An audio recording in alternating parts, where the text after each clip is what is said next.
Test 1 2 3 4. 1 2 3 4.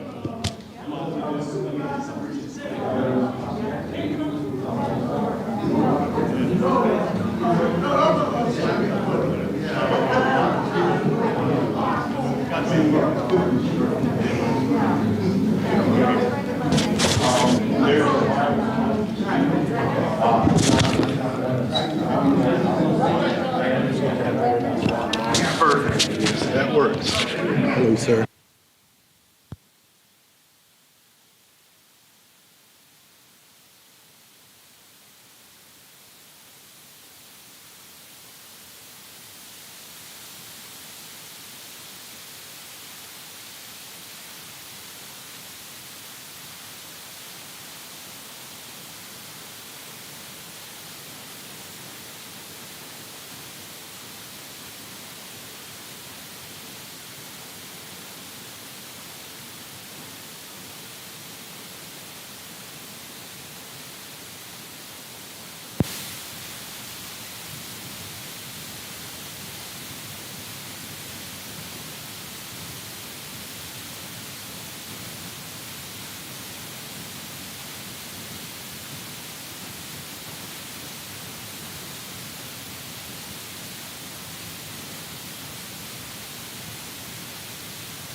Can you hear me?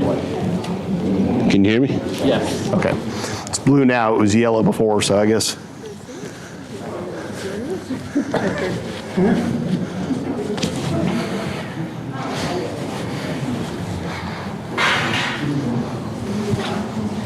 Well, good evening. I want to thank everybody for taking your time to come out tonight. I'm Victor Carpenter. I'm the County Administrator for Goochland County.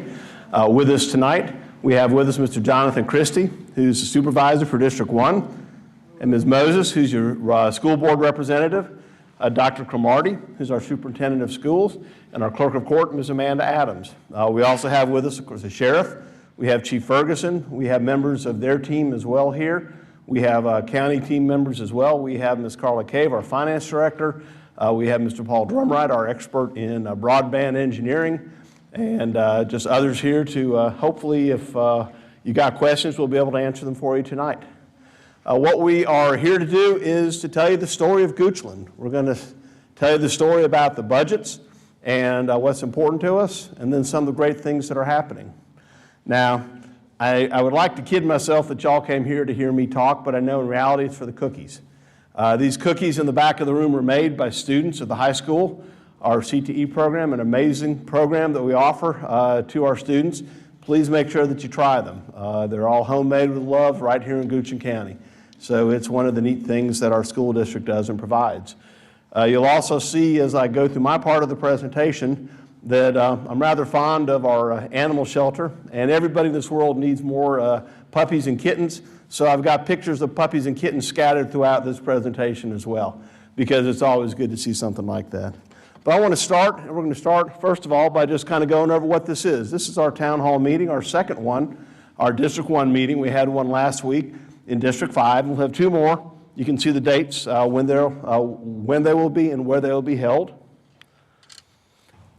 And the budget itself, of course, we're going to start first of all with Coda, one of our dogs at the animal shelter. You see the hours for it and a description of Coda as well. So moving into our budget, we're going to start by looking back. And when we talk about looking back, where have we been these last few years in Goochland County in our budget? And we start with our general fund expenditures. When you go back about 5-6 years ago to 2018, you see the county's general fund expenditure was right around $50 million. The current budget that we're presenting for our general fund right now is over $90 million. And it reflects the priorities and important things that our Board of Supervisors has decided we need to focus on and do. When you see the large growth in the budget starting, that's when we really started looking into our public safety response and making sure that we had fire and rescue in our stations, making sure the sheriff had the necessary number of patrolmen on duty, making sure that our 911 center was adequately staffed. Fire trucks, ambulances, sheriff's vehicles, all very expensive. So that's when you start seeing the budget jumping up, is when we started really making that commitment to that. So where are we going? Well, the road ahead, we start with, right, what we're doing now. We listen. We always listen to the citizens. We try to make sure that we understand what's important to you and that the budget reflects that. You know, the budget is the tool the county uses to make things happen. If you want to see something done, it's in the budget. If it's not in the budget, then apparently it wasn't wanted to be done. So we start by listening. We really started as a staff building the budget in October. So that many months ago, we started looking at it. And when you think about what we have to do, in October of 23, we were trying to anticipate where we were going to be in June of 25. And that's part of the process we have to go through in building a budget for your local government, is anticipating far into the future so we can make sure that we've got the necessary expenses and programs in there. You see, from November through January, we met with departments and constitutional officers and board members to establish priorities. And those priorities, well, the first thing is it's consistent with the board strategic plan. We've been operating off a plan for a number of years that really shares what this board in the past and current feels is important. Another thing we do is we take a conservative approach. We don't overestimate revenues and we don't overestimate expenses. We try to make sure that we don't do what a lot of people do and they pretend they're going to get more money than they have or they're going to spend less money than they are. So we take a very conservative approach to how we build a budget. We do seek efficiencies and cost savings where we can. We look at each department when we go through it to make sure that do they still need what they're spending. It's as close to zero-based budgeting as you can get in a local government. Another one of the priorities is to continue to support and expand our public safety. So this budget will reflect that when we get into that. Of course, we also have financial policies that we meet or exceed. You may be aware that Goochland a few years ago received its third AAA credit rating. We are the smallest county in America to have 3 AAA credit ratings, and less than 1% of all counties have a AAA credit rating, let alone a county as small as ours. We also want to make sure that our employees are competitively compensated, especially in comparison with our neighboring jurisdictions. As you'll hear through the night, that's becoming an important and increasingly relevant issue. As we look to the big boys to the east of us, the Hanovers and the Richmonds and the Henricos and the Chesterfields, where they've got billion-dollar budgets. You know, we're dealing with budget 10th the size, 12th the size what they have, and it's easy for them to poach our people. So we want to make sure that our employees are competitively compensated. And then we also look to expand where we need to. This county's growing. I don't need to tell you all that. It's a growing county. So we want to make sure that we maintain our staffing levels appropriately so we can meet the needs of a growing county. And then finally, in the eastern part of the county, in the central around the courthouse, our utilities to make sure that they're self-sustaining. They by nature are a standalone business unit of the county. They don't make money, but they can't lose money. It's not something which you in this part of the county who have no water or sewer should be expected to pay for and you don't. So we make sure that our utilities are always self-sustaining. So we start with the revenue. Rather than knowing what we want to spend, we start with knowing what do we have to spend. So we start going through the budget process and we forecast those available revenues. And we look at everything that we can. We look at property taxes. We look at other local sales taxes, money from the state, money from the federal government, charges for services, fees, any grants that we may get. Now, one of the things that's not lost on us is these may all have different names, but at the end of the day, they're all taxes. You pay them, they come out of your pocket one way or the other. And so we're very cognizant of that. We're also very cognizant of the fact of state aid. The state of Virginia, in fact, most states and the federal government are great for what they call unfunded mandates, where they like to tell you to do something, they pass a law that you have to do it, and then they don't give you the money to do it. So we always try to look and make sure that the state aid is to the best of our ability to understand, consistent with what we're having to do. Many times it's not, so we had to find that money locally. So after we start looking at that, then we move on to the next thing is what's going to impact our budget. Well, inflation is something that's impacted us for the last couple of years, so we have to take that into account. The cost of anything is so much more than it was 3-4 years ago. So we've got to figure that in. We've been looking at a potential recession now for a couple of years. As the economy heats up and they raise interest rates, We keep being told a recession may come. So we have to be aware of that. What does that mean to this county if a recession hits us? Of course, there's also what we continually hear from you, our citizens, is the importance, the need for our public safety. So that's one of the things we keep in front of us. But also, perhaps no surprise to you, Goochland is an aging county. We're getting older. In fact, the average age in the county of Goochland is over 60 years old now. So we are one of the oldest counties in the Commonwealth of Virginia. So that impacts us. That impacts us in more ambulance calls. That impacts us maybe in more fire or rescue calls. That impacts us in a lot of ways. So the budget has to reflect that. We also need to consider the public education funding. And again, the state of Virginia is not very good about paying for what they tell us to do. And Dr. Cromartie is really going to get into how that affects us locally when they tell us to do something that they don't give us any money for. So we have to keep that in front of us. Other costs that go up for us, like everyone else, insurance, health insurance, property insurance, all those insurances go up. I think our insurance issue is going up 11% on the county. That's a significant part of our cost because our major expense is people. The schools, the county, we mostly employ people to do things. So that's our single biggest aspect of where we spend money. And again, as I mentioned, make sure that we have competitive employee compensation, salaries, and benefits. We have people that, they're living in Henrico and they're driving to Goochland. Well, it may be a lot more attractive for them to just stay home in Henrico and make a couple $1,000s a year more than come to Goochland. So we've always got to be aware of how competitive we are. And then the last thing, like I mentioned, are local mandates from our friends in Richmond, the General Assembly. This is Philomena. She's a sweet thing, too. So as we look at the revenues, what does that take us to? Well, generally in the coming up budget, we are anticipating revenues of approximately $134 million, $56,574. The bulk of that comes in from property taxes. Property taxes are going to be your homes, your cars, your boats. It also includes the growth in new buildings, new homes, new developments coming in. Other local taxes might be sales taxes, permits, fees, and licenses, et cetera. You can go down and see. But the single biggest categories we have are your taxes and your charges for services or fees. So that's where the bulk of our money comes from. Now, I'll be honest with you, as I tell the board, this stool that we sit on has got two legs to it, taxes and fees. That's not a good situation to be in. So we need to figure out ways to diversify so we're not having to rely on property taxes to fund most of the government. But right now that is the way that we fund the bulk of ourselves is from general property taxes. Now, as you notice, this is actually a decrease from last year of about 5.2%. Now, the reality of it is, as you may recall, last year we were started the process of building our new elementary school. And like I said earlier, inflation has kicked in hard. Well, the cost for that school came in dramatically more than we had expected, anticipated, and prepared for. So we had to find and add a lot of money to the budget last year.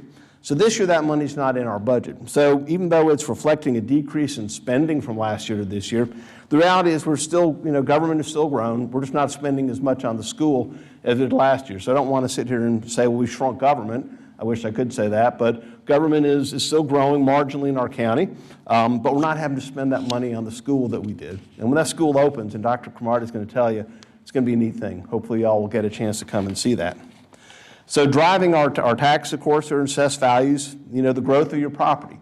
I don't need to tell you. You get that property assessment every year, you look at it and you go, wow, I got it, y'all got it. It comes in. Across the county, it overall went up 9.9, but more than half of that is from new growth. So that's commercial development, that's apartments, things like that in the eastern part of the county. Avery Point has been a huge development that's coming on the books. The actual average house price went up about 4.9% in the county. And so that's what kind of drives the revenue that comes in to Goochland County is the growth of assessed values. So where does it go? Well, it goes in, general, basically, as you can see the categories, general government, non-departmental is about $9 million. Our courts, about $3 million. Our public safety, a little over $27 million. Schools, over $43 million. A grand total of $134 million, $56,574. So revenue equals expenses. It's a balanced budget. It's a strong budget. It doesn't use fund balance to run the day-to-day operations of the county. It did not require any increase in the general tax rates. Though again, the value of properties went up, so that's the same thing when you write the check. Taxes were still up more than they were last year. But this is where it goes. And as we'll get into it, you'll see that the commitment of the Board of Supervisors to public safety and education is over 2/3 of our spending in this county. And I put courts with public safety. In my mind, you can't have one without the other. So I always, in my mind, we're spending $30 million on public safety, $43 million on education. Again, utilities is part of the overall county's budget, but it's not part of our general fund because that's a standalone item where they bring in the money from the people who use it, and then they spend it to run the service. So no part of that comes from taxes in the western part of the county at all. So as we break it down a little more, the general fund of the county is about just a little under $60 million this year. Special revenue funds can be some of the departments that are in there, maybe some of the DSS, health departments, some of those organizations that are part of the Goochland organization. Again, utilities, a little over $20 million. Schools, education, and CIP. CIP is our capital projects, our building projects. It's our school buses, it's our sheriff's vehicles, it's fire trucks and ambulances, it's buildings, it's new roofs, it's air conditioning, HVAC systems, anything like that.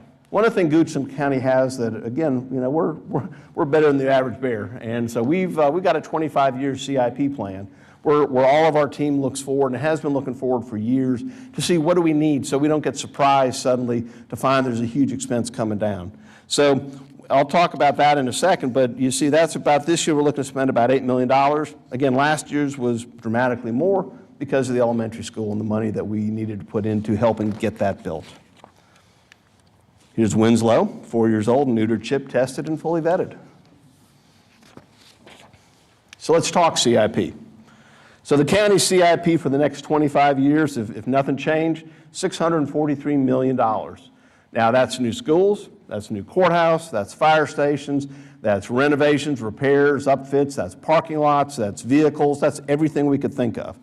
So you see education is a huge part of that because schools aren't cheap, and we know that. We learned with the elementary school, the first elementary school we built in 70 years there in the courthouse, the elementary school there. And so we know that a new Bird School and a new Eastern Randolph School will cost a whole lot more because that one is over $50 million to build that elementary school.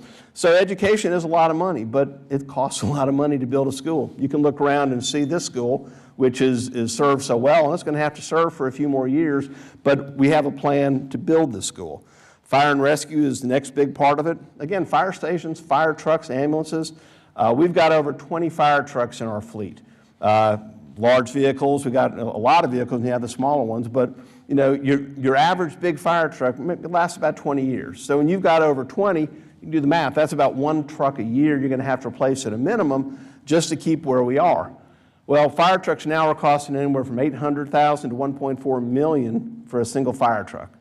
So costs there. Ambulances. We want to have 10 ambulances in service. As we add more stations through the years, that's going to grow. Well, ambulances have a lifespan of, you know, maybe 3 years, 5 years. You got 10 vehicles, you got a 5-year lifespan, that's 2 a year. Ambulances are now hitting $400,000, maybe more for an ambulance. So you start doing that math and you realize just how expensive it is to run. And these are not vehicles that we're replacing every year. Again, 20 years for fire trucks, some of them are over 30. The chief will tell you. We've got vehicles that are much older than 20, and we've got ambulances with hundreds of thousands of miles on them. But it's critical to me and this board that we make sure that the people who are protecting our lives and our safety have the best equipment we can give them for safety reasons and for your sake. You don't want an ambulance breaking down on the way to the hospital with you in the back of it. So that's one of the commitments that we make, and you see it in here. But 25 years is a long time. What are we talking about in the next 5 years? The next 5 years, again, schools are a big part of that. The judicial courthouse. You may recall a few years back there was a bond referendum, passed 85%, the greatest margin of approval in the history of the Commonwealth of Virginia. Because we're able to do it without raising taxes, because we have been managed well, and because we have good growth here. So a new courthouse is in there. The school that was built is already done, but we've got coming up a new CTE building. And again, I was just talking about the cookies and the results of that program.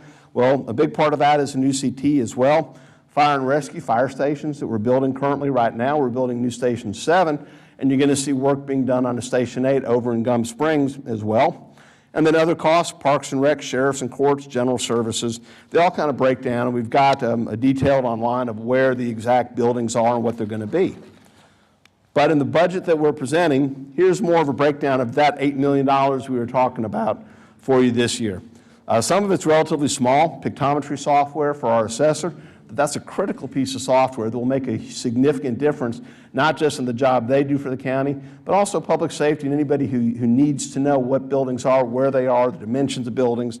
So that's an investment. Our public safety, as I already told you, fire engines, ambulances, buying some land for a new fire station 2 in Crozier. If you've ever been out there, if you know our fire services, they're so committed to what they do there, and they're in a station that is so inadequate, it can't grow, it's landlocked, and it's struggling. So we're going to have to build a new station there, and so we start by buying land. Again, replacement of vehicles. You see we're starting to put money aside for the courthouse as well as life cycle repairs. Life cycle repairs are roofs, HVAC systems, repaving parking lots. Again, money for the school district as well. You've got buildings like this, and even though we're going to build a new one one day, until then we've got to keep maintaining it and spending money on it. So about $1.2 million for them to put into projects that they need. Total of almost $8 million in our CIP. So, what does this budget do for you? Well, again, as I started off, we meet and exceed all financial policies.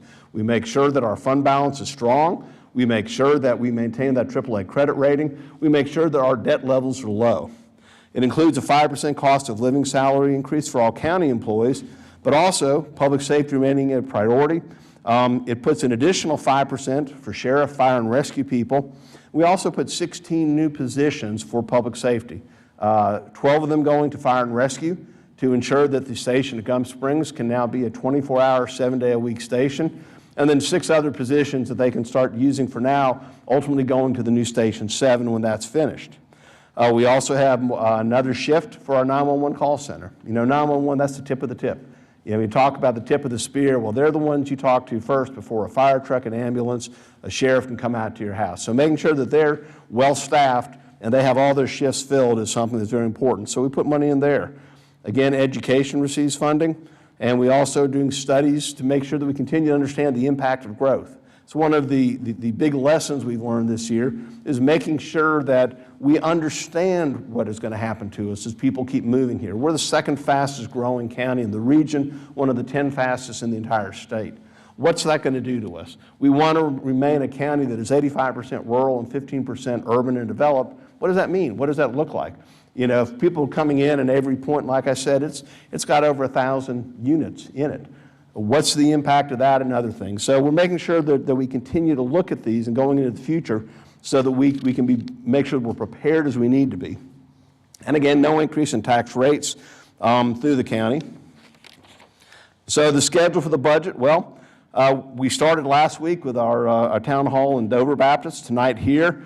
You see there's 2 more town halls coming up. We also have a joint work session with our school board on the 18th.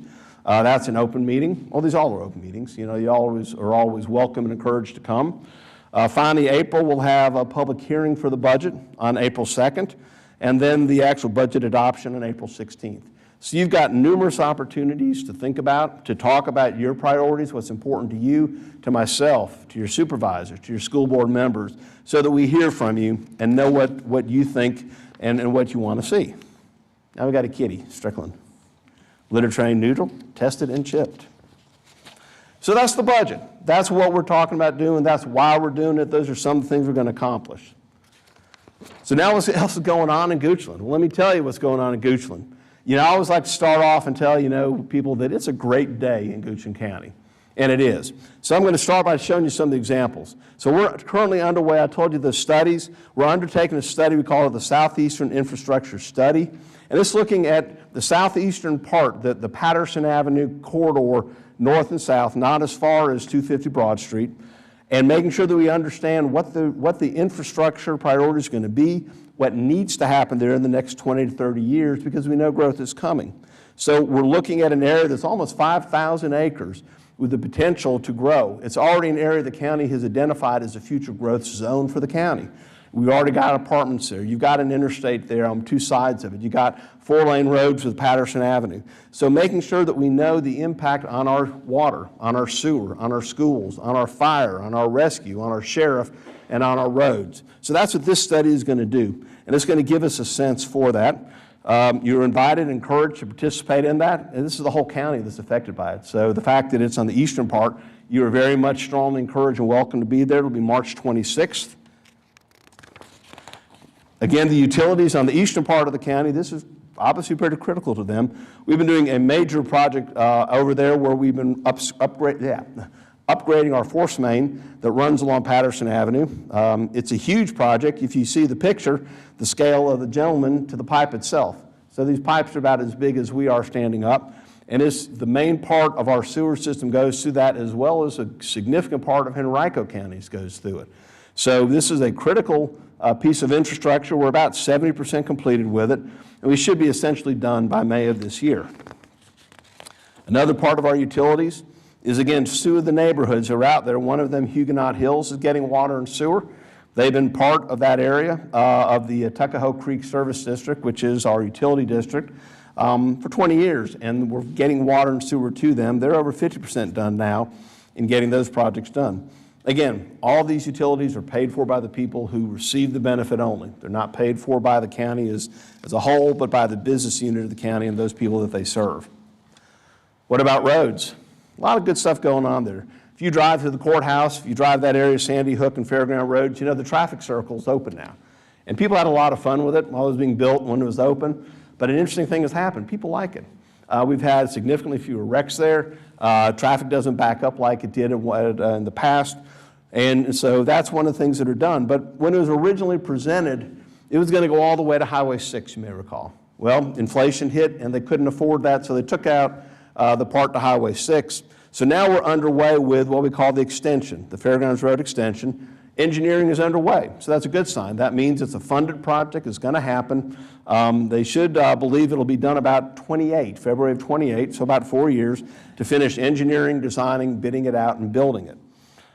Those of you who are familiar with road projects know they take forever. And that's the same reality with this. Nothing is quick or easy, so it takes years to do it. The important word, though, is when we say that engineering is underway, that means it's paid for. It means the money's been identified, and we know that we have enough money to finish the project. So that's one of the things that are going on that will affect all of us when it's completed. Again, you'll be able to go all the way from Broad Street down Fairgrounds Road to Highway 6 without taking that jog through the stoplight there by the administration building, the old high school. What are some other things coming our way? Well, I-64 Ashton Road, if you ever drive that can be a mess. Again, fully funded, engineering is underway for what they call a divergent diamond.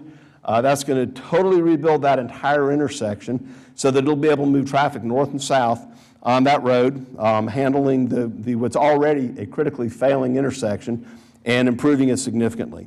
It'll be finished about 2031. Takes longer for that because you're dealing with an interstate. They got to build 2 bridges over that interstate. And if you've ever been to Zion's Crossroad, that's a divergent diamond. So that's what they're going to be putting at Ashton Road, 2031. A separate project but connected also there is the park and ride lot. If you've ever used that, they're going to be building a new one in that area, closing down the other one because they need that for this expansion. And so the new park and ride will be done about 28. If you ever drive the Hockett Road area, the Hockett Road realignment, again, engineering is underway. It's a funded project. Right now, Hockett Road takes you from Patterson all the way up to Broad Street with a stoplight at the food line. You hang a right, you go 200 yards, hang a left, and keep going the interstate. So that little hang a right, hang a left, it creates a real traffic bottleneck for people. So the realignment will build a new road that'll take you from Hockett Road straight to the stoplight to I-64. So it'll be a straight shot from 64 all the way down to Patterson Avenue. The light to the food line will still stay, so people who are used to driving that route will still be open, still be able to get there. But it'll significantly take away one of the most dangerous intersections we have, which is that intersection of Hockett Road and 250. So some other things that are coming our way that we're working on Route 288, this is about a 20-year project. We're starting to study the future of 288 and the need for future interchanges. So that's something we're looking at. Wilkes Ridge Parkway, connecting it to 288. But again, that's about a 20-year project. Also, Oilville Road, if you ever get off the Oilville intersection, traffic backs up into I-64 there. We've almost fully funded it right now. And what that'll do is put a new traffic circle there as well, that as traffic gets off, it'll be able to route it and won't back up to the interstate near as much. We anticipate getting funding through that in the next year, and again, it should be completed in 2028.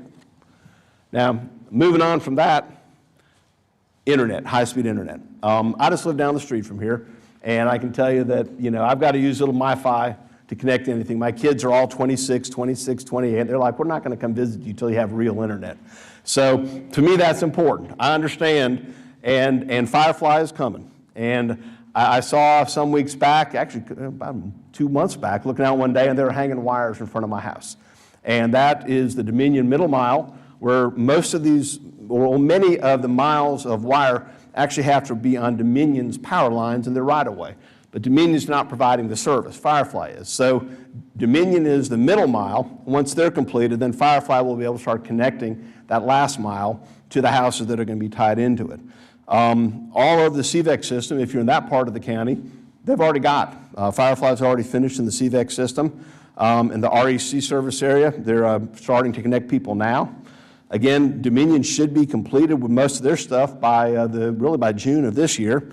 And we're looking to start in summer of '24 connecting in parts. If you're in the Port 80, which is more in the courthouse area as well, they've got over 28 miles of fiber Crozier towards the courthouse, and over 370 houses that have received it. So internet is happening, it is coming. By 25, God, I want my kids to come stay with me for more than a day or two, so I certainly want to have it here, and I know y'all do too. Well, one of the things that I mentioned earlier was that we don't want to run our county off the backs of our taxpayers, our citizens. So what's critically important to us is that we grow the commercial part of the county where it makes sense, where it's appropriate. So you see in front of you here some of the businesses that have come in the last year. Everyone was excited when we got a Chick-fil-A. That was normally things when people say, what do you want? Chick-fil-A, and then it was a Cracker Barrel. Well, I don't know about a Cracker Barrel, but the Chick-fil-A is over, of course, in the eastern part of the 288 corridor of Centerville, that area. But some of the others that have come to the county, Industrial Tap House just opened last week up there in the Rockville area. Several more veterinarians have come. But this is important because these are businesses that, A, they really don't generate students in our classrooms.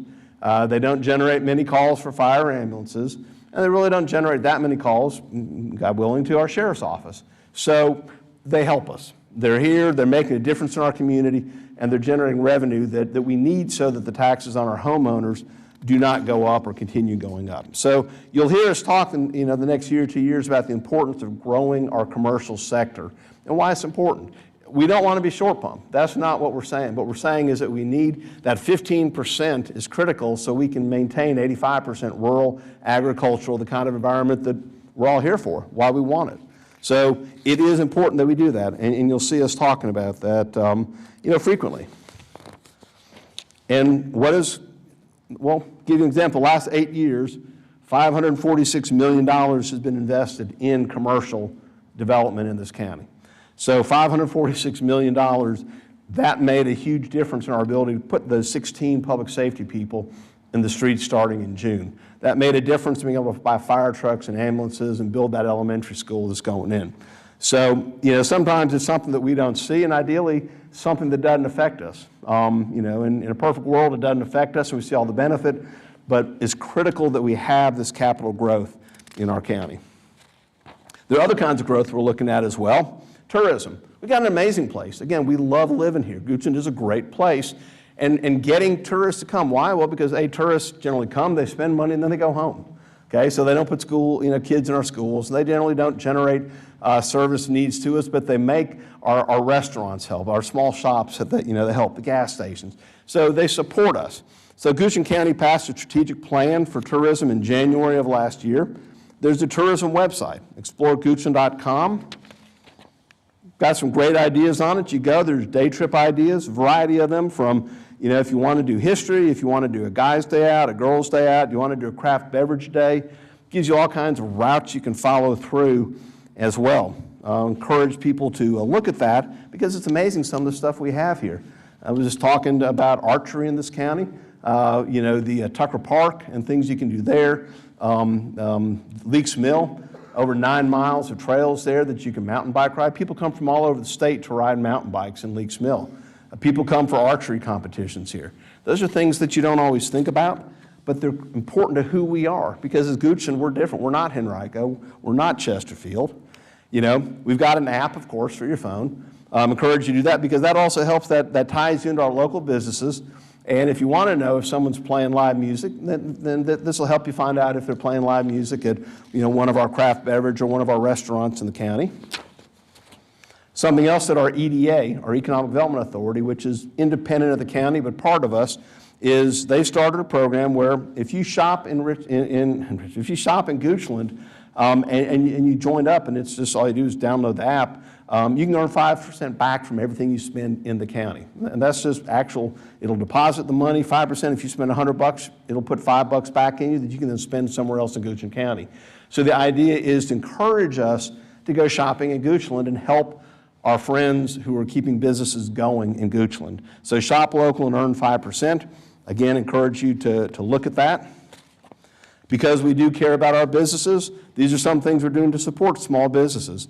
Again, May is Small Business Appreciation Month. We're going to have an open house at our business center across from the courthouse, and a special appreciation for all small businesses on May 15th at Kindred Spirit Brewing. So if you have a small business, please consider coming and being part of that. But what else do we have going on in Goochland? We got great stuff. Goochland Day, May 17th and May 18th coming up. You know, Goochland Day exists because of the efforts and the benefit of the Goochland Day Foundation. And they're us. They're moms and dads and people who live here, who care about this county. And they brought Goochland Day back. And they put out, now they've added a second day, a Friday night, as well as the all-day Saturday. So Friday night's a concert and a fundraiser. Then the parade and the festival, Saturday from 11 to 3. Come out, gosh, you know, it's so neat when you see these events that are put on in this county. And this is an example of us. You know, the county doesn't put this on and we support them, but it's citizens doing that. Parks and Rec, I told you about the trails at Leaks Mill. Well, something else we're really proud of is we got added to the Virginia Bird and Wildlife Trail Green Springs Loop at the end of last year. Again, what makes us special? Well, our environment, our nature, our outdoors. People will drive, again, hundreds of miles to do bird watching. If they hear that there's a particular bird in an area, they will come to see it. It's that kind of tourism that, again, it's not, you know, Richmond tourism, it's Goochland tourism, coming to see the wildlife we have here. And these are some of the birds you see that they've just spotted recently there at Leaks Mill. What else does Park and Rec do? Again, it's a great day in Goochland. We've got a pickleball tournament coming up, our fireworks festival, July 4th. Night at Tucker, concerts at the Tucker Park, where you got live music, you've got food trucks, family friendly, right there beside the river, warm summer nights. You know, what more can you ask for in a place like this? Something else that we offer you as a service, document shredding, household hazardous waste. That's going to be in the fairgrounds area in Goochland itself. Bring your documents bring your hazardous waste, from fluorescent bulbs, pesticides, photographic chemicals, pool chemicals, things like that you don't know what to do with. The county will take those off. That's going to be coming up in June the 1st. So I've been talking to you about Goochland, what a great place it is, our budget. How can you get involved? Well, first of all, you're here. And again, thank you. I normally start these meetings by telling people how great it is for me to sit here and look at you. And the reason why I say that, I mean that. I don't care what the reason someone's here for. It is so great to look at, because I've been places where nobody came. And you'd be talking about things that were important. Boards were making serious decisions, and nobody cared. And things happened. Y'all care. So the first thing you do is get involved. Come to stuff like this. Provide us feedback. We have boards or commissions. You can apply online to the county for them. Volunteer departments. You know, our Parks and Rec is certainly an example. Our Sheriff's Office, our Fire and Rescue. All of them have critical needs for adding more volunteers. Again, come to these events and just come out to the stuff. Come out to Goochland Day. You know, come out to the Fireworks Festival. Come out to the Fall Festival. See the neat things that we have going on here. You want to get involved? Boards and commissions. Again, these are some of the boards and commissions that we have available. And there you can see at the bottom the link you would go to. So I would encourage you, if you're interested in serving on a board or commission. Again, the county has a mobile app. Really encourage you to have that on because it'll give you, among other things, alerts and notifications. So you can sign up for alerts for zoning, for land use changes, so you'd be notified if something in your area is going through a land use process. It would let you know so you're aware of that. Of course, our Sheriff's Office app, you got to have that. It's a very important app, the information he shares with us, if for no other reason to talk about conditions on roads. And with bad weather, the winter is pretty much over, but now we're entering into tornado season and then hurricane season, roads closed in a county like ours, rural roads, trees all over them. That'll help you a lot in understanding when roads are closed and when they're open too. So I encourage you to get his app. Go online to our fire rescue services. They've got a great website as well to tell you information that, again, just valuable to help you be aware of what's going on. And, of course, our animal care and protection, the shelter.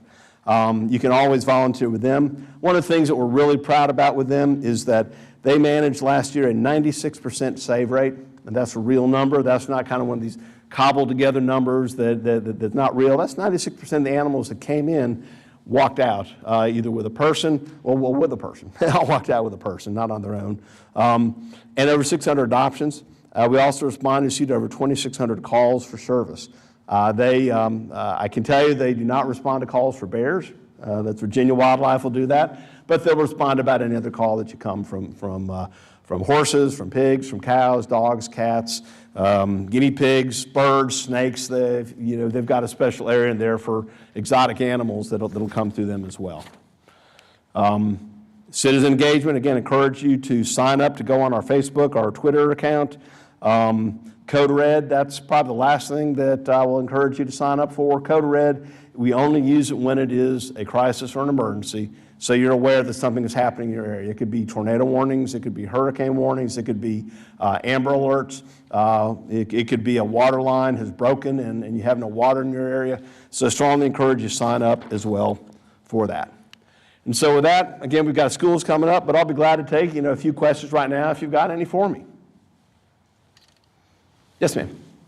You were talking about the expansion of the fire and rescue in Gulf Springs. So how is that going to impact the Love's travel stop if that ends up getting passed? Will they provide the service to Louisa County? Sure.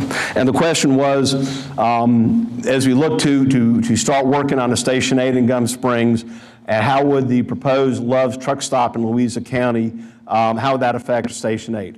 Well, the first thing I would say is that Goochland County has got a strong relationship with our surrounding counties, and so we provide mutual aid for each other. If they ever call us, if there's any way we can help them, we will. So if Love's is built and goes in and they get a call for service that they can't handle, it'll come to us. And if we're able to handle it, we will, because that's just what we do. We provide service to Hanover, Chesterfield, Richmond, Powhatan, Louisa. Most of our calls to Louisa go to I-64. And so we're getting any number. I was just looking at the numbers for this past month and the number of calls on I-64, significant. So if Love's is built, yes, it almost certainly would have the potential to have impact because it's not in our county. We would not be the primary responder, but absolutely. If they needed us, we'll be there. Yes, ma'am. With the Firefly that's coming, if someone lives really far off the road, are they charging people to hook up to their house, or is that? My understanding is, okay, the question was for Firefly, if you've got a very long driveway or you live far off the road, will there be a charge to you to connect? My understanding is no. Now, I guess the devil's in the details, but my understanding is no. So, all right, well, I'll still be around for any other questions you may have or here. And with that, I'm going to turn it over to Dr. Cromartie. Thank you, sir. Mm-hmm. So, my name is Michael Cromartie, and my passion is our public schools. I've been notified that I have to turn my mic on for the benefits of folks who are streaming. Is it working? Okay, great.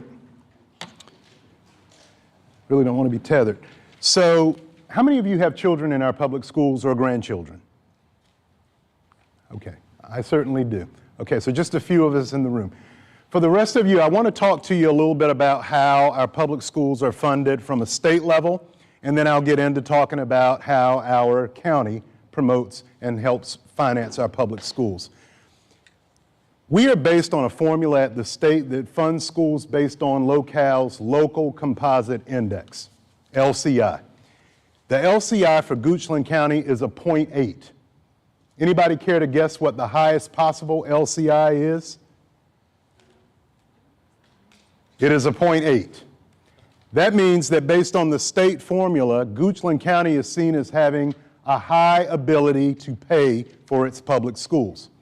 Word of caution, you will hear coming out of Richmond more increasingly that the General Assembly just brokered a deal on a budget that could be a game changer for public education, and that may be true for some people somewhere. It's less true for Goochland County, and this is why. Because our local composite index is a 0.8, that basically means that the amount of dollars that we get from the state for school funding is diminished. So we get pennies on the dollar as compared to some of our neighbors that have a lower local composite index. For example, raise your hand if you, or give me a thumbs up if you heard about the governor's All In initiative, All In Virginia. Okay, for those of you who have not heard of it, this is an initiative that's geared toward filling in gaps, basically due to learning loss that may or may not have stemmed from COVID, all right? Goochland County Public Schools received a sum total of $236,000 of that over $460 million pot. $236,000. Henrico County, a stone's throw from us, $17 million of those same monies. So that gives you some context of how state monies flow down into our county. I want to introduce you to our school division. Our core values are excellence, creativity, courage, honor, and optimism.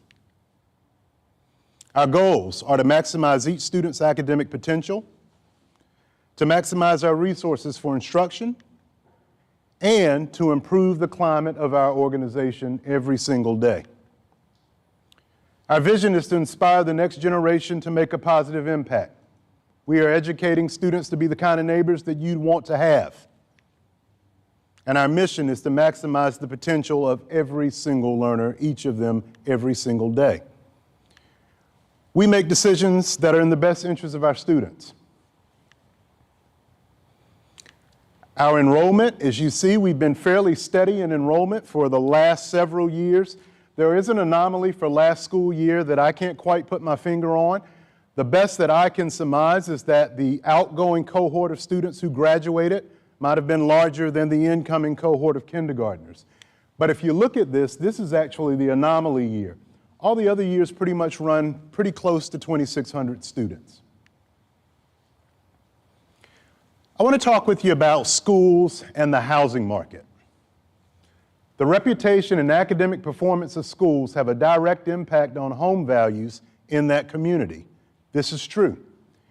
National statistics show that the average difference in home prices between low-performing and high-performing school districts, of which we are a very high-performing school district, is about $205,000 per home sold. Homes in top-performing school districts sell an average of 8 days faster and receive 26% more views than the average listings in places where schools aren't as successful. To our local economy, funding schools is a long-term investment strategy, even for citizens without school-aged children. Quality schools tend to maintain stability, even in challenging economic times. Homes in well-performing school districts are more resilient to market fluctuations.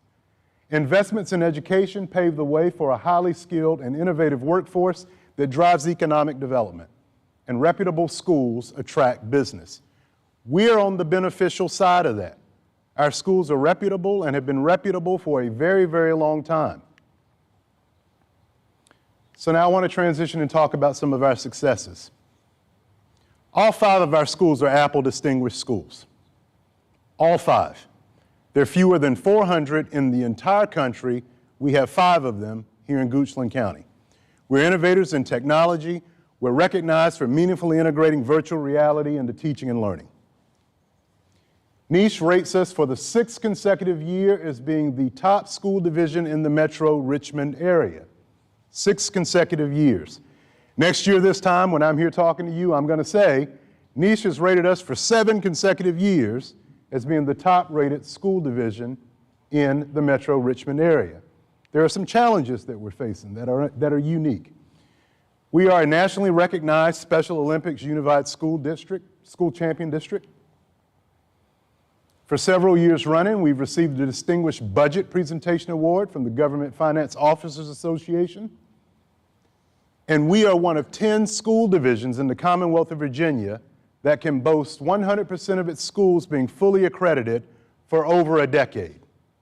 There are 10 in the entire Commonwealth. I'm proud to say that we are one of those 10.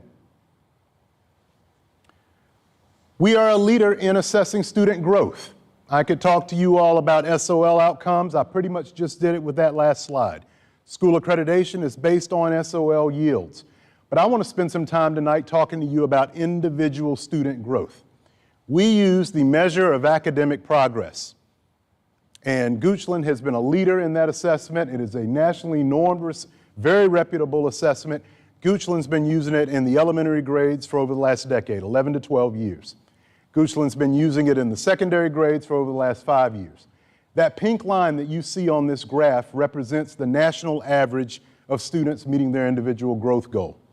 You will see that Goochland at every grade level, and it's a little far away, but from 2nd to 11th grade, students outpace national averages, in many cases, most cases, significantly on individual student growth. This is for reading. Mathematics tells a similar story. The pink's the flat line for the national average, with the exception of 6th grade mathematics.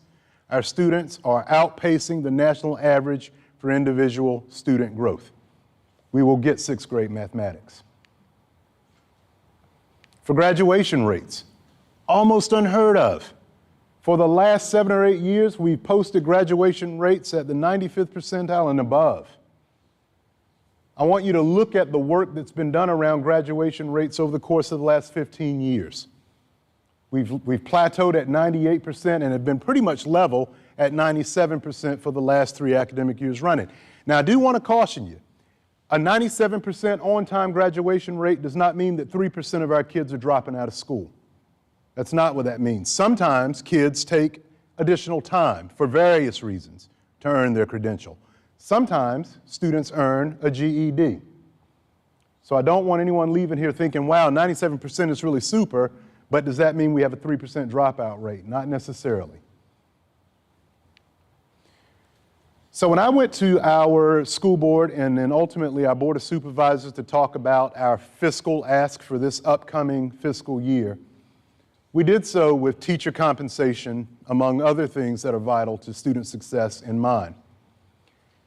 If you have a green box, and these are all data from our school division over the course of the last 6 or 7 school years, the green box indicates a time when we were above the regional median for salary and compensation.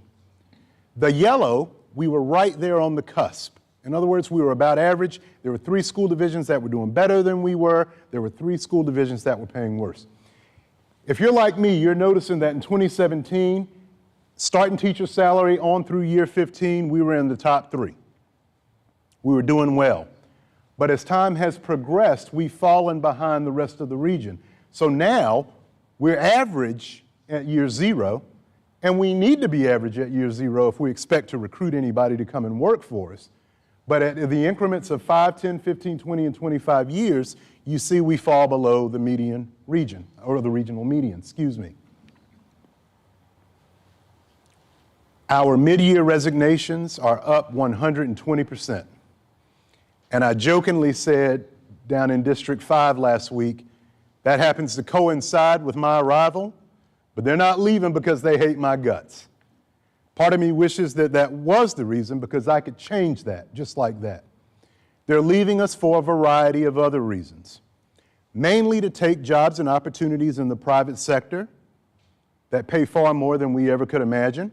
We have exit interviews for staff who resign from us, and we have learned that people have left us to take jobs in the private sector that in some cases pay them $30,000, $35,000 over what we could. There's no way we can retain or save those employees. Imagine if it were you. There's nothing I could say that's going to make you turn your back on $30 to $35 additional dollars annually and what those dollars could mean to your family. But recently we had one that broke my heart because it impacts me as a superintendent and as a father. My daughter's Spanish teacher resigned at the high school to go teach Spanish at a private school. Now, folks, that never was the case not very long ago. Public education in terms of teacher compensation, we always outpaced what teachers could earn at private schools. And we lost a Spanish teacher to go to a private school. What's worse, we've not been able to replace that Spanish teacher. We look today, we have one applicant for Spanish. We reached out to that one applicant, and she's graduating in the upcoming year, and she's got offers or opportunities at all of our neighboring school divisions. Not likely she's going to come to us. So we're offering Spanish instruction through something called proximity learning, where my child and all the other children who were assigned to this teacher, they go into a classroom, they turn on the screen, someone's teaching Spanish remotely from somewhere else in the country, and we have a lab monitor there to supervise to make sure the kids are doing what they're supposed to do. Not an ideal teaching and learning method. Not very long ago, the items on your left side of the scale would outweigh the items on the right. Times have changed and this is evolving. Once upon a time, teachers would want to join us because we have comfortable class sizes. We don't have 28 to 30, 32 students per class. In fact, our elementary classrooms hover somewhere around 16 to 18 students per on average, because the research indicates that teaching is more effective when you don't have 27 students to deliver that instruction to. They like our teacher autonomy. By and large, we hire teachers that we trust, and we trust them to perform their craft. It's not that way every place. We have supportive leadership at the school level and divisional level. And there's less bureaucracy and red tape. Face it, there's far less bureaucracy and red tape in our school division than there is one the size of Chesterfield or Henrico.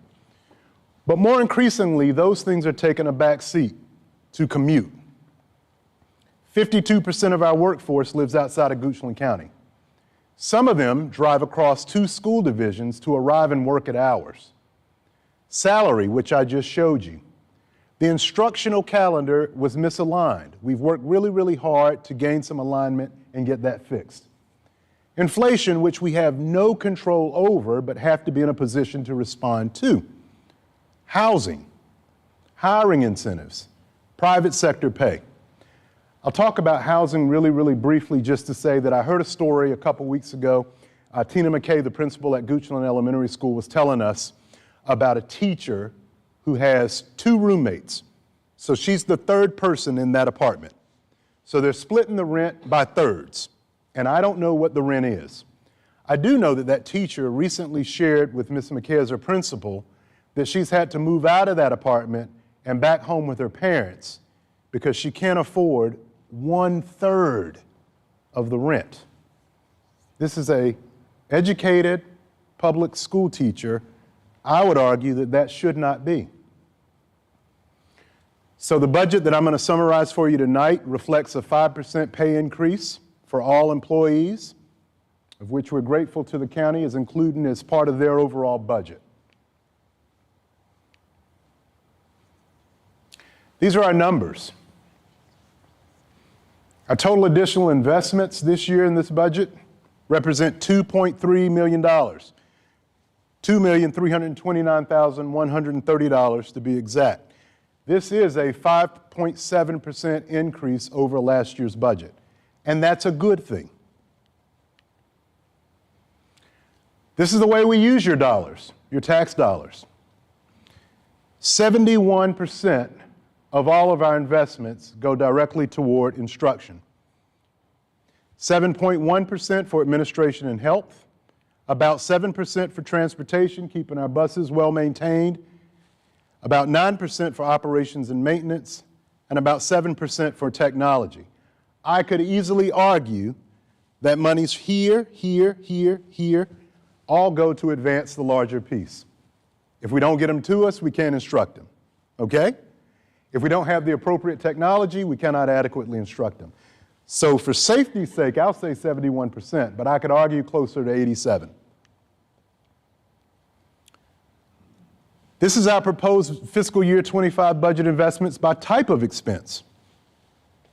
83% of this total budget, salary and benefits for our staff.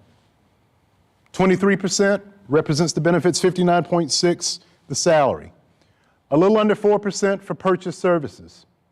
5% miscellaneous charges, utilities. We have to pay, just like you all do Dominion at home, we have to pay that at a much larger clip for our learning facilities. About 8% for supplies and textbooks. And there's a little slither there for capital outlay. So where do we get the money? $29,373,150 is going to be the local contribution from our county.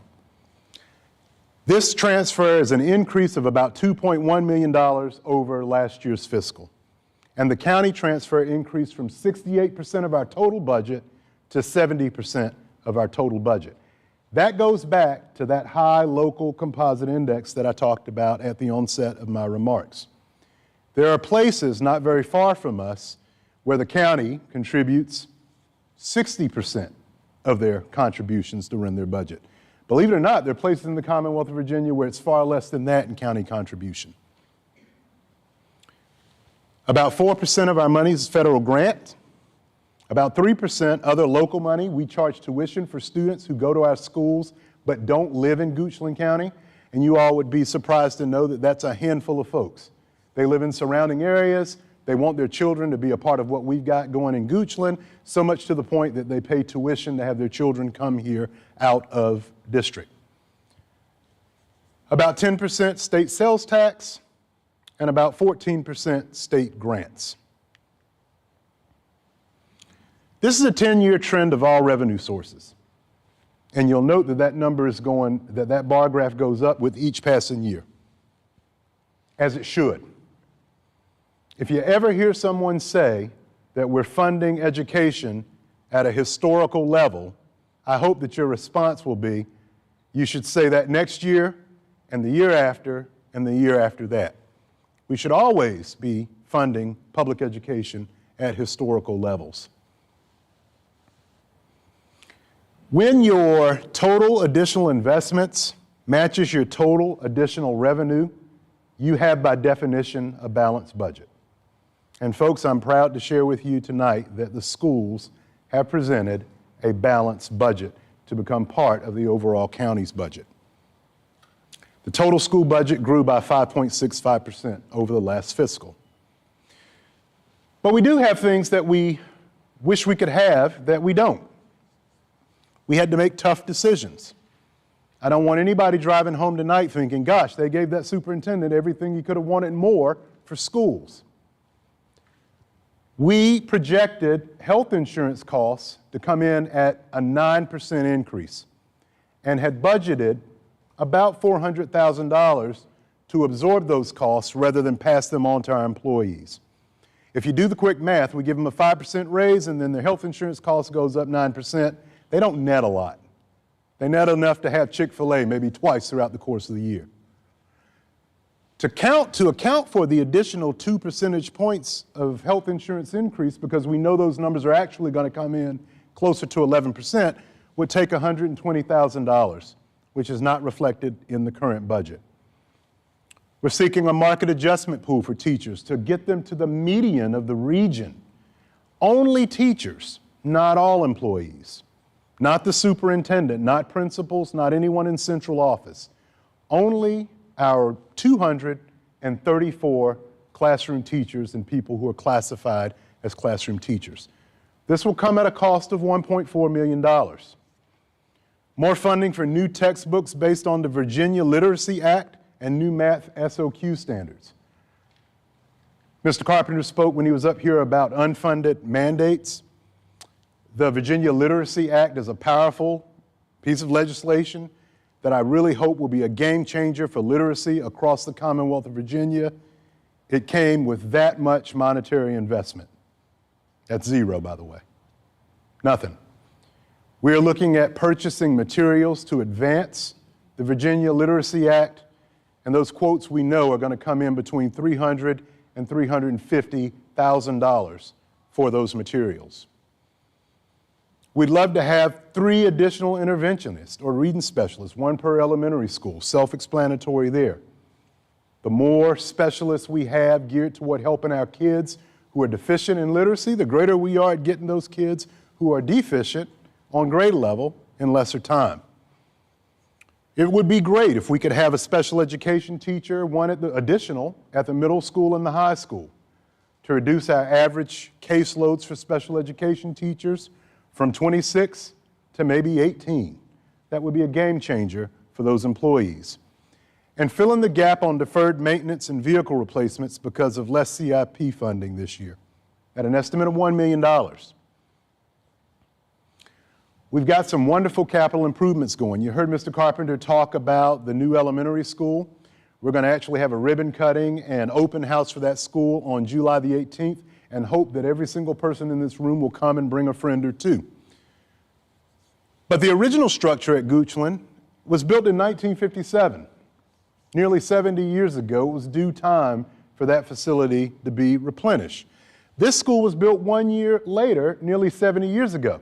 And if you judge it by this space, you'd say, oh, well, it's not that bad. But this space came along in 2006. This space isn't as old and as challenging as the main structure. The main structure, by the way, which we're grateful and proud to be able to say we're going to do a major roof repair on this summer. You guys notice how much rain we've gotten here lately? Feels like Seattle. It's like the Pacific Northwest out there. I'm glad we have a beautiful day today. I asked Mr. Hopkins last week, how are y'all making out with the roof and all of this rain that we've gotten? And his response to me was, as best we can, we just keep moving the buckets.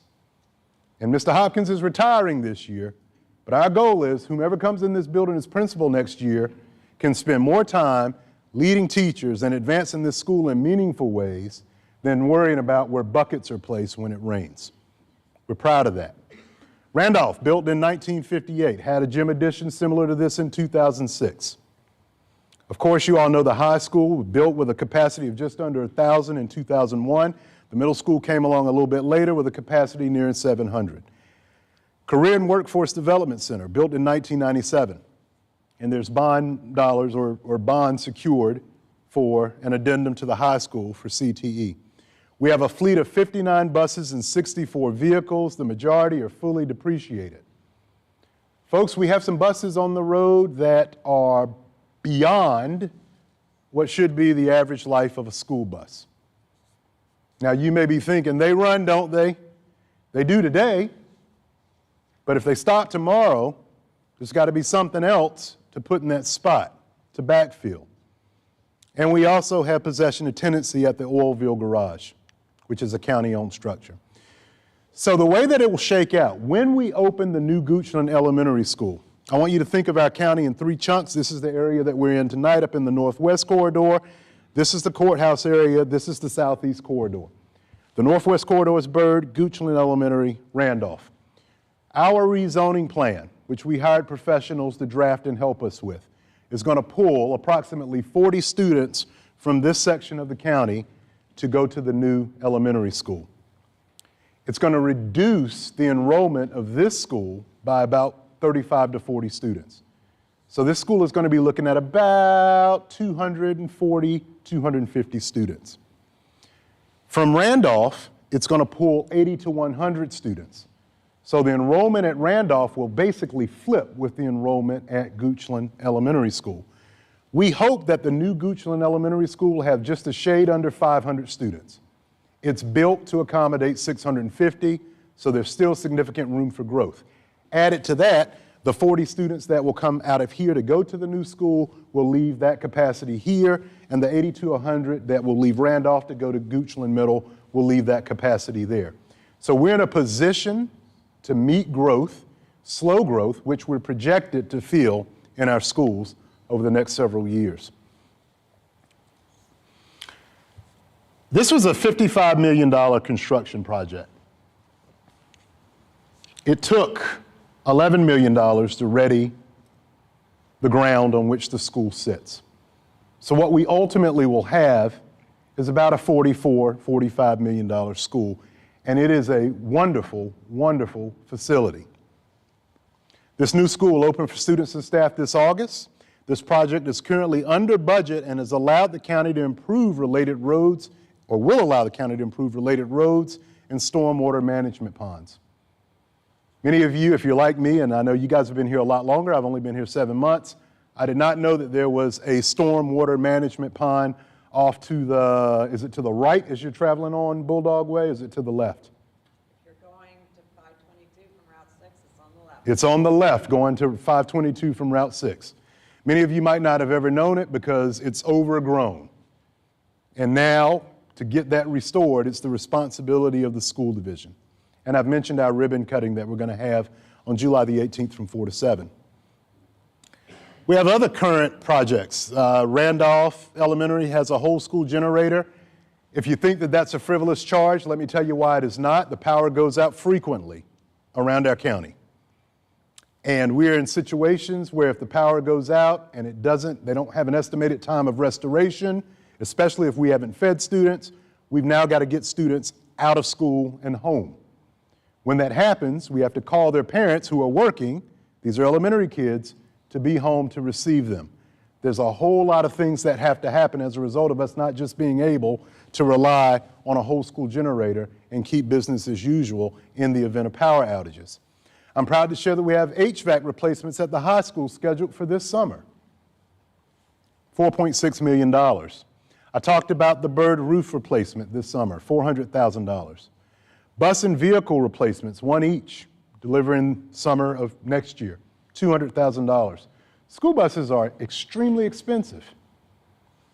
We recently got a new school bus. I was at the bus garage touring it with our transportation director, and I asked about how much does a bus like this cost. She told me $136,000. Now, it was a special needs bus that had a lot of accommodating equipment for children with special needs, but that's about the going rate for a school bus, $136,000, $140,000. Electric buses are all the rage right now.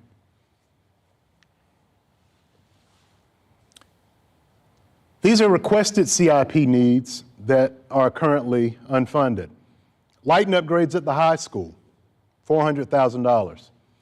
A maintenance pool with carpet and ceiling replacements, $500,000. Cafeteria equipment replaces $300,000. We have cafeteria equipment in some of our schools' cafeterias that I could have eaten out as a student. I'll be 50 on my birthday, to give you context. If it works, it works. But if it's that old, the day's coming when it won't work, and we're going to have to replace it. Talked about school bus and vehicle replacements, parking lot repairs right here at Byrd. You probably noticed our challenge with parking when you came here tonight. There's a gravel lot. When you come here to vote, you probably noticed that there are challenges with parking here. Phase 2 roof replacement here at Byrd, field improvements at GHS, upgrade 1958 style bathrooms at Randolph, engineering project management for the Career and Technical Education addition at the high school. That's a project that's estimated to cost $2.3 million. The priorities that I just talked to you about total $1.2 million, which we've received a commitment for. The total requested revenue was $4.9 million to cover all projects. We are and will continue to be in the business of building bright futures. We want to train and educate the types of people that you will continue to be proud to have in your communities. We want to train and educate the types of people who will continue to contribute to the evolution of this county. We are building brighter futures. And at this time, I will gladly address any questions that you all may have before I turn it over to the clerk of the court. And I ate into a lot of her time last week, so I'll try not to do that tonight. Any questions about our schools and the funding? All right. Thank y'all. Y'all are easy tonight.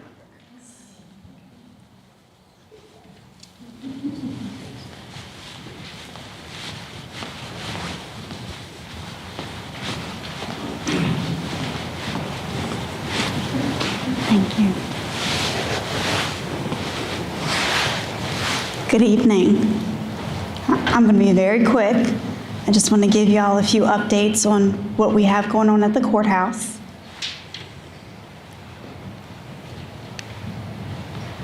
Oh, go back the other way. All right, I'm Amanda Adams. I'm your clerk of court.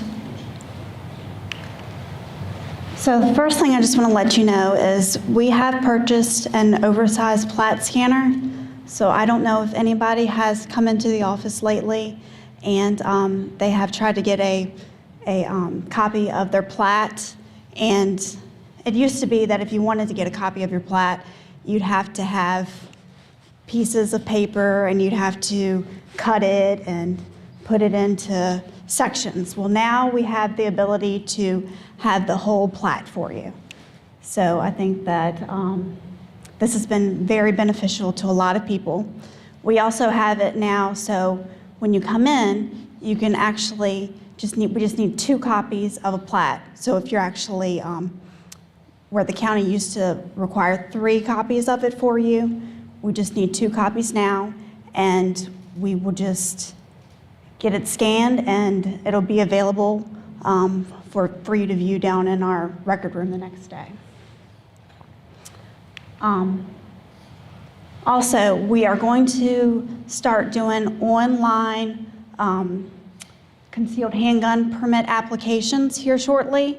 It will probably be in the next few months. We're still working on the kinks out of the system. So you can still do it the traditional way where you can either mail it in to us or you can come in, bring it in, but this should be available here shortly. So this will be great for anybody who's working and can't get into the office by 5 o'clock. This option will be available to you. And then I'm also going to be offering a estate planning seminar at the administration building on April 26th. I would encourage anybody who has any type of estate planning needs to please be a part of this. Estate planning is something that is very, very important, and I see a lot of it come into the office, and it's not good for anybody's children, families.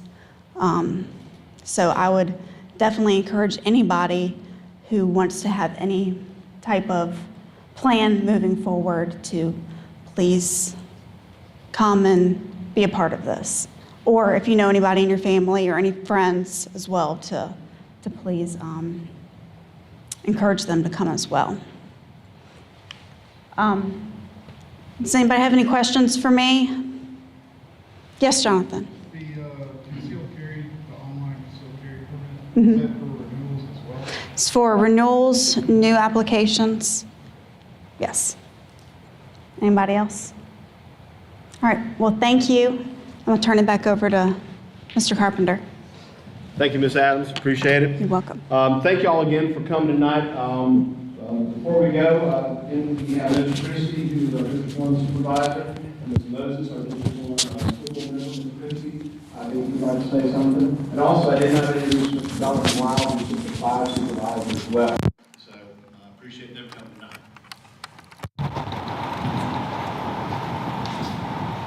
Good evening, everyone. I didn't have too much to add. Vic covered pretty much all of it, but I wanted to give you guys an opportunity to ask me any questions or any concerns with the direction that we're kind of exploring, or maybe get some input of the direction you would like the county to go. So I'll take any questions right now as well.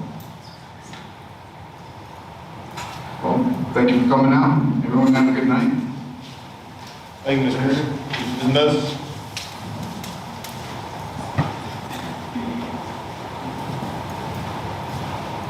Hi, I'm Meredith Moses, your District 1 school board member. And I just want to thank Dr. Cromartie for giving such a nice presentation and hopefully emphasizing enough about the teacher salaries and stuff. You know, you can't teach without teachers. So, other than that, I really don't have anything to say. Do you have any questions? Or if you don't have anything that you want to yell out, we'll be here for a little bit. So, feel free. Oh, and let me tell you, CTE cookies. Oh, yeah, you don't have one, you can't. Thank you. Thank you, Ms. Bowles. Well, thank y'all very much for coming tonight. Again, all this is online. If you have a printout from the campus, but you can go online and find all this. Get some cookies. They really are good. And thank y'all for being here tonight. Appreciate it. Hey, don't worry.